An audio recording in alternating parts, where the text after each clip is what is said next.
আপনি কি জানেন একজন সাহাবীকে আকাশের মধ্যে গোসল দিয়েছিল ফেরেশতারা? হ্যাঁ, শুনেন, তার নাম হচ্ছে হযরতে হানজালা।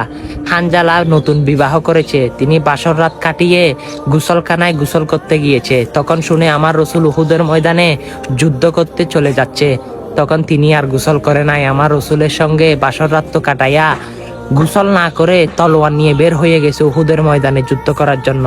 তখন সে উহুদের ময়দানে 70 জন সাহাবা শহীদ, আমার রসুলের মাথা ফাটা, 2টা দান্দান মোবারক শহীদ। তখন জিবরিল আমিন আমার রসুলকে উহুদের ময়দানে নিয়ে এসেছে, উহুদের পাহাড়ের উপরে।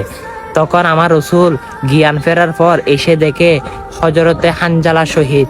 হানজালার বিবি আমার রসুলকে এসে জিজ্ঞেস করতেছে, ইয়া রাসূলুল্লাহ, কালকে আমাদের বিবাহ পড়িয়েছেন, আজকে আমার স্বামী শহীদ হয়েছে, কিন্তু লজ্জার কথা আমার স্বামীর গোসল ফরজ ছিল, তিনি ফরজ গোসল করে নাই।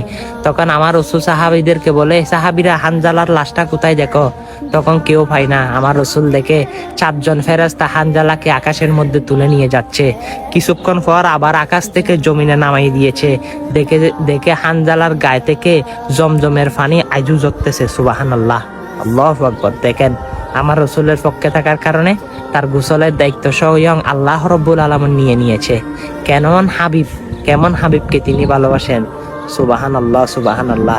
এই বার্তাগুলো না হয় এক ক্লিকে শেয়ার করে সকল মানুষকে জানিয়ে দিন। আমিন।